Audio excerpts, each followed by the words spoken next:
Let me ask you a question that might hurt. If 8 hours of sleep is the secret to a high-performing brain, why are you still so tired? You do everything right. You track your REM cycles. You buy the expensive mattress. You go to bed early. You treat your brain like a fragile flower that needs constant rest. But be honest, do you feel sharp? Do you feel alive? Or do you feel like you are watching your life through a dirty window? Now, look at him. Subject B. He is stark white. He is undeniable.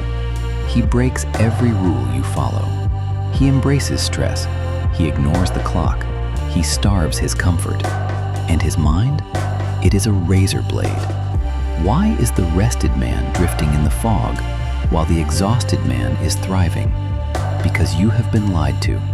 Your brain does not resist work. It resists boredom. We are going to dismantle one of the biggest myths in modern wellness. Not that sleep matters. Sleep is non-negotiable. But that sleep alone can fix a brain that is being starved of challenge. And we will use neuroscience to map what your brain actually needs. Activation. Through novelty, effort, and controlled stress, you can recover from. We will show you why self-care, when it becomes pure avoidance, can quietly accelerate cognitive decline. Stop babying your brain. It is time to wake up. Part 1. The Tale of Two Bags. Look closely at these two men. They are the perfect contrast. On the left, we have Subject A. He is shrouded in brown, the color of stillness, the color of stagnation. He wears a crumpled brown paper bag over his head. A messy black A is scrawled across the front. He is sitting on the edge of a bed, looking defeated. Subject A is a good person. He follows the rules. He listens to the gurus. He goes to bed at 10 p.m. sharp. He tracks his sleep score with a $300 smart ring. He takes magnesium. He blocks blue light. He obsesses over recovery. He believes that his brain is a battery and that the only way to recharge it is to shut it down. And yet, look at his posture. He is slumped. He is drained. He has brain fog. He walks through his life feeling like a ghost. He is not broken. He is just fading. Now, look to the right. Meet Subject B. He is blindingly sharp. He wears a pristine white suit. His face is covered by a crisp white paper bag, and written on his forehead in blood red ink is the letter B. He stands upright. He moves with clinical precision. He sleeps when he is tired, but he does not worship the pillow. He embraces chaos. He seeks out difficulty. He purposely makes his life hard. And the result? He learns faster. He thinks clearer. And neurologically speaking, he maintains his edge. Why is A fading in the dark, while B is thriving in the light? Because Subject A has fallen for the trap of comfort. He believes that the opposite of tiredness is rest. He is wrong. The opposite of tiredness is activation. Part 2. The Myth of Silence. Let's look at Subject A's favorite hobby, relaxing. After a mediocre day of work, A comes home and tries to shut off his brain. He sits in a quiet room. He scrolls passively through social media. He tries to empty his mind. He thinks he is recharging. But neuroscience suggests he might be initiating a feedback loop of decline. You see, we often compare the brain to a muscle. We say, if you lift weights, you need to rest the muscle to let it grow. This analogy is dangerous because it is only half true. Yes, a bicep needs rest to repair torn fibers. But a brain? A brain is not a bicep. It is an information processing engine designed to run 24 hours a day, 7 days a week. The brain resists zero input. It craves data. It feeds on complexity. When you deprive the brain of stimulus, it doesn't relax, it panics. Consider the anechoic chamber, the quietest room on Earth.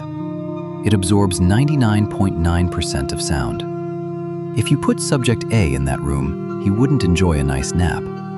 In a truly silent room, perception gets weird fast. People start hearing internal sounds. and some even report hallucination-like experiences. Because when input disappears, the brain starts generating its own. When Subject A spends his weekends doing nothing, when he seeks out a quiet life, he is putting himself into a state of partial sensory deprivation. He calls it chilling out. His biology calls it atrophy. Neurologists have a term for this: synaptic pruning. It is the use it or lose it principle on steroids. Imagine your brain is a dense forest of connections. Every time you learn something new, you forge a path.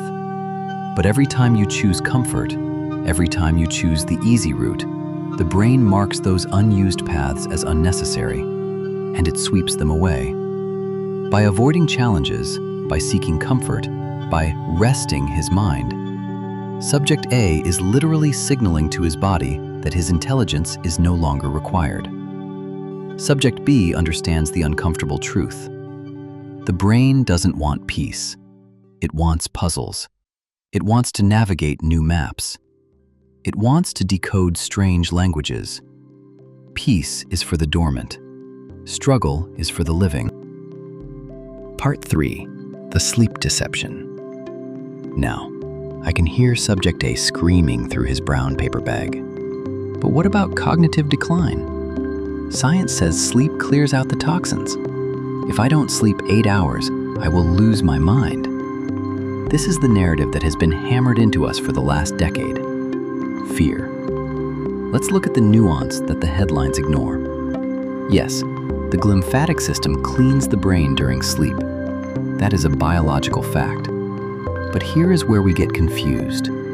We obsess over a bad night of sleep, but a bad night won't ruin your brain. The real enemy is a decade of low demand.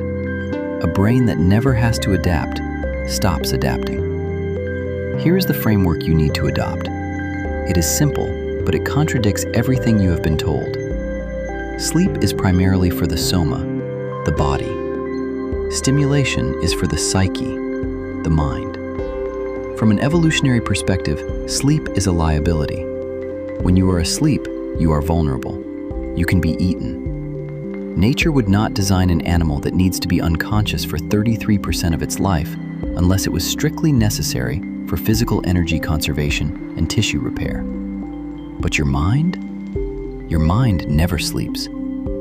Even in the deepest delta wave sleep, your neurons are firing. You are dreaming. You are processing. The store never closes. Subject A treats sleep as a cure-all. He feels foggy, so he sleeps more. He wakes up groggy, so he assumes he needs even more sleep.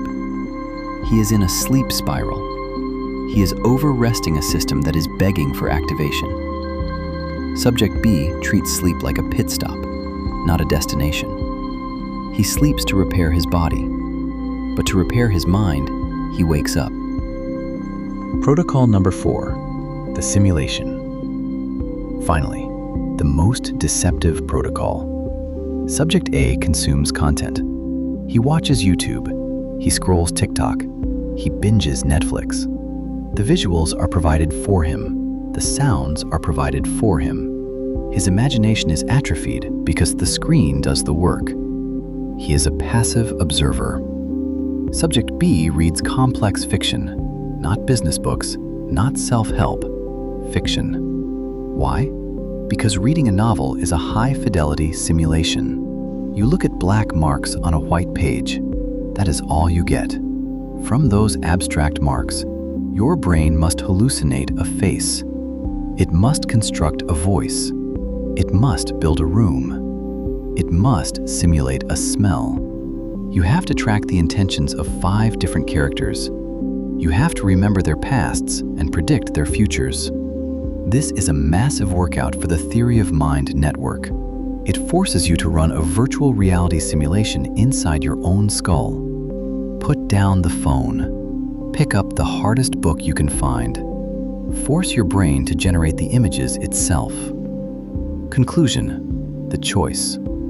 The world wants you to be Subject A.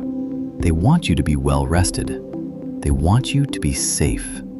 They want you to be comfortable. They want you to prioritize self-care until your brain is so soft it can no longer challenge reality. They want you to hide in that crumpled brown bag. They want you to be a victim of your own stagnation. Subject B knows the uncomfortable truth. Entropy is the default state of the universe. If you leave a house alone, it rots. If you leave a muscle alone, it shrinks. And if you leave a brain alone, if you rest it, it dies. Look at the red letter B on the white mask. It stands for burn. You must burn the fog away with heat. You don't need more sleep.